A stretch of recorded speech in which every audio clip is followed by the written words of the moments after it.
Hello, I'm Gary Quinn, and welcome to another episode of Ready, Set, Live. In life, we make choices to start our lives over again. My next guest is Elena Sahagun, who is an actress, and she has started her life over again as acting as her profession of being a prominent name in the industry. Stay tuned. Welcome to the show, Elena. Thank you, Gary. It's So good to see Elena, you were born in Los Angeles, but you attended UCLA, and you were actually a Los Angeles Raiders cheerleader. Yes, I was. How did that happen? You and Paula Gosh. Abdul, she was not, she was the Lakers, wasn't she? Yes, we were on actually in the same year, the 80s. Okay, I know the back in the 80s. I'm giving away my age here, but we had such a blast. I actually tried out on a dare. Uh-huh. Friends of mine said, I dare you to try it. And I go, sure, okay. I go, what do I get for it? We were talking about all this shopping and everything. I said, I'll do it. I'll do it as a dare. Uh-huh. So I actually tried out with 3,000 girls, and I made the squad. Wow. It was unbelievable. And from that, you parlayed that into acting, right? I did. Started getting me TV offers. They would just pick us, and since I spoke Spanish, I started doing the Spanish channels as well, like Univision and Telemundo, and they'd have us on talk shows or fashion shows, and they'd hire some of the Raiderettes. And so that's how I got started in the business. And Excellent. then I signed with William Morris Right. and started doing national commercials in English and in Spanish. And that's how I jump-started, my career and got into it. Nice, nice. Now, the current film that you have is it's called Paz, and it's getting lots of review around the country and winning some awards at various of the film festivals. What inspired you in the character? I know it's a Latina character of Maria, Yes. and so it's a different role for you because you're used to doing the glamour. And, and this is something a little more gritty. Oh, yeah. When you get to the set and they say, no makeup, I'm like, what? No makeup. And I remember when I met the director, Andrew Gutierrez. It's a story about his mother's life. Very serious story about a family, a Latino family set in the 1940s, and I was going to play the mother. Very abusive family there, the father with the children and being really hard on them. And the girl who plays my daughter, fights and spiritually gets out of there, but the mother helps her. But I'm kind of torn between I got to love the husband and I have to love my children, so I have to protect both. And back then, everything was kind of kept quiet. So it was a very serious role that I had to play, because a lot happened in my life, too, so it was easy to kind of bring out in my past. So I could kind of relate to it. So it was really inspiring for me to do this. Very different. And I think that roles as an actor or anybody in the creative world, that if you have experience in that, you're able to play that much deeper and authentic. Oh, it was very authentic. In fact, the director took me and we went to lunch, and he wanted to know my background and what had happened, and he said, oh my God, you're the role, you're the character, because I like the way he interviewed everybody. He's like an actor's director, where he got it out of me. I mean, he pulled so much where we won 15 awards. I Great. won Best Supporting Actress. Great. And it was, I had never thought that would happen. It was just a really memorable thing. So I'm kind of glad I played that other level of the serious role where they had to make me look a little older, which was fine, but it was, hard for me, but I did it, and it was probably one of the best roles I've ever played. Excellent. Well, I think, I think in time, most actors become seasoned, but the wisdom or the confidence that they have by working, it creates them shining or being able to just be so spot on and authentic. So I think that's what's happened for you. And that's why I say you can start your life all over again at any time. Yeah, because you were not acting for a while. You took a break. Oh, I took a break, and once you get out, people go, oh, it's really hard to get back in, but just the inspiration and the motivation and people around, and the relationships that I have, my son and my amazing boyfriend Dave. He just inspired me to reboot, and he said, don't give up on your dreams. It's never too late.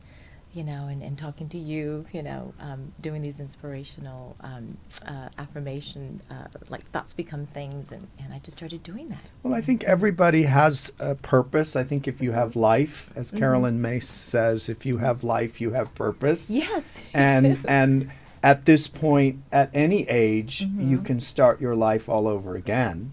And whatever world you want to, tap into, it's really being the vibrational frequency of embodying that vibration. And I think many people are afraid, or they think it's too late, or I'm too old, or they give themselves excuses. And what's great about you, and I've known you for so many years, is that you're able to start at any point, and then it's like you were doing it yesterday. That's what it feels like. It's like getting back on the bicycle. Correct. And it's also doing it every day.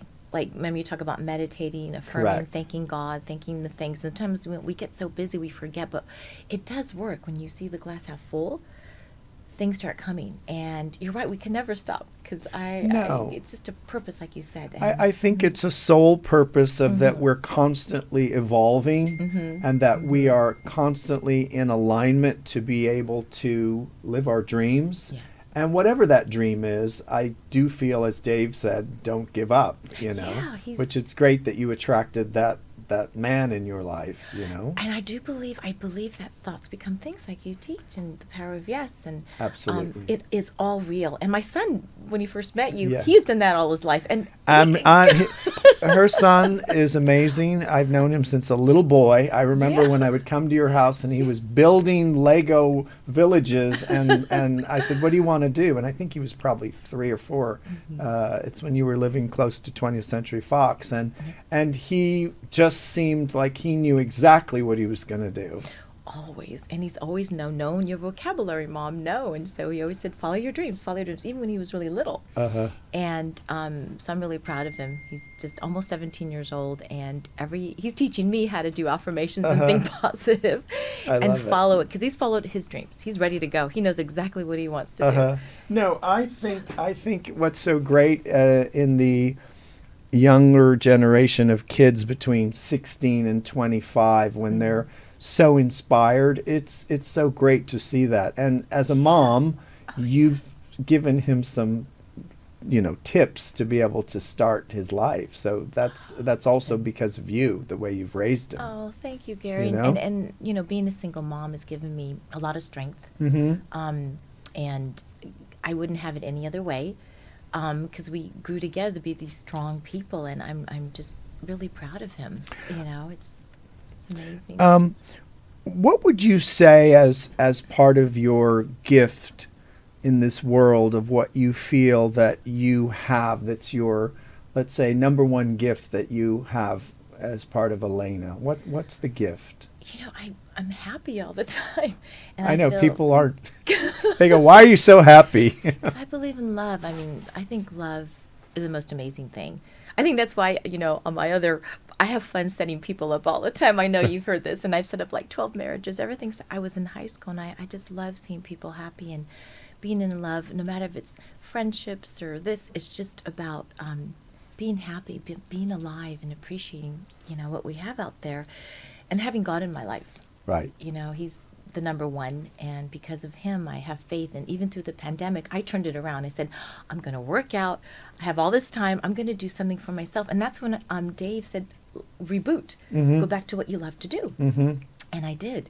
And so it's all happening. It's on God's time, though. Absolutely. Raising my son was my most amazing job, I should say, role I've ever had. Right. And he's big now, so God gives it right back to you. Exactly. Don't you believe? Absolutely. And I think life, our experiences that we have in our lives, no matter when it happens, our careers or whatever we're doing, that we just have to be grateful for the experiences and the relationships and the friends that we've had and the experiences that we've all had together. Oh no, Gary. I mean, your seminars and since I've met you all those years, they helped me so much. Remember all the conferences I'd go and I'd Yes, take my yes, son and yes. look how successful he's becoming. And there's something to it. I mean, you taught us how to have gratitude is number one. Mm-mm. You know, and there's something higher up there, and you know, whether it's God or you know, whatever we call it, something much higher up there. And I think if we believe in that,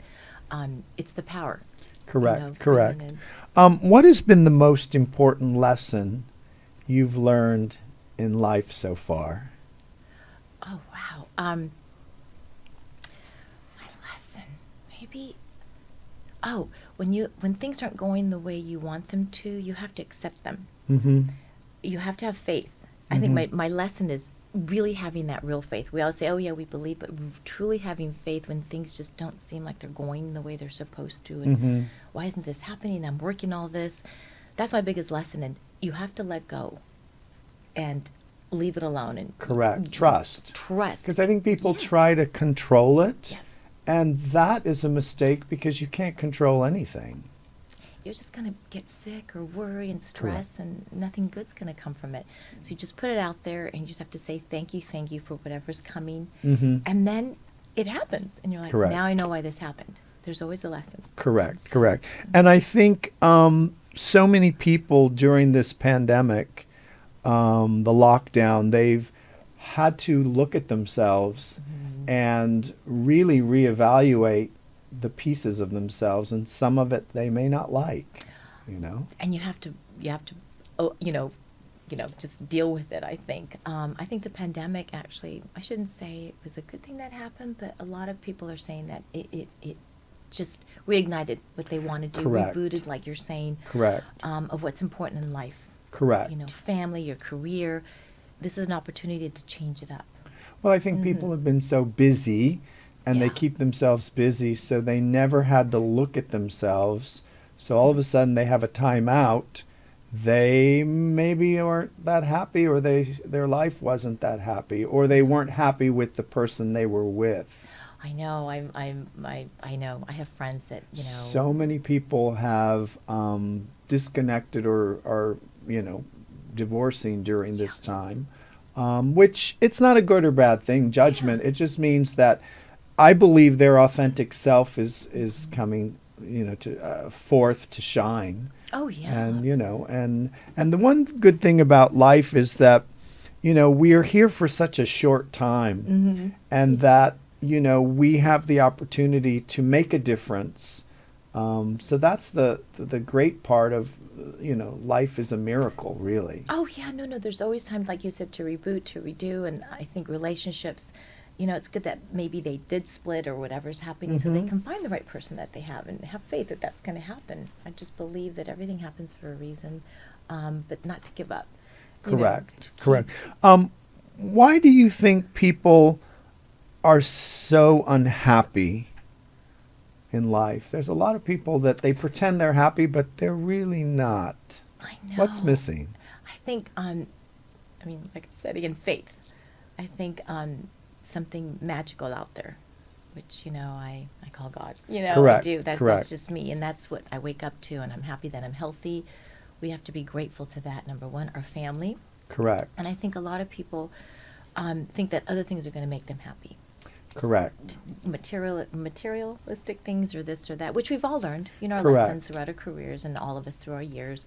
But once you find out that the most important thing, to me, is love and family and faith, things change. Correct. know. Well, I think sometimes people look at, if I had this new life, or I had this new career, or this fame, I would be happy. But really, that's not really what it's about. No. Because I believe that we all embody a special energy, and at this moment, just be happy to be in the moment. I think one thing is to not look for tomorrow what's going to happen, but look at today what's happening, and really be present. Yes. And not be worried about, if I only had that, because then you're setting yourself up for disappointment. And I think that's the problem. I agree.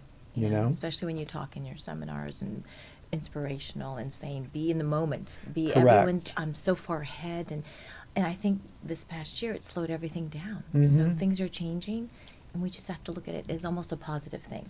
Correct. Keep moving. Correct. Keep going. Get through this. We're going to get through it. Exactly. Does Elena have any fears? Of getting married. No.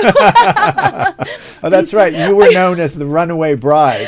Okay, yes, I was. It was terrible. I just would run so fast. I think I was afraid of that. But hey, at least I'm admitting it, right? Right. I know. Until now, though, I think I'll leave my tennis shoes at home. I met someone amazing, and it's through the thoughts and affirmations and putting down what I wanted. And I met this amazing man, Dave, and he's just been so inspirational. And I feel he's my soulmate. You just kind of tell my best friend in every way, and I just feel good. I feel calm. When you feel that peace. Correct. I know Correct. it's good. So I think when you feel that with a person, that's a sign that there's an alliance, or that there's a frequency connection. Yes. And you feel That's right. safe, or you feel you can tell this person anything. Yeah, I feel it needs to be your best friend. Correct. And you can tell, and I've never felt that until this. Correct. So they are out there. Correct. I rebooted. I waited late. Well, yeah, but there's never too late. No, that's know? what I want to share with everyone. There's. What does love mean to you? In every aspect, it means inspiring people, unconditional love, non-judgmental. I have friends. I go through so much, and I'm still there for them.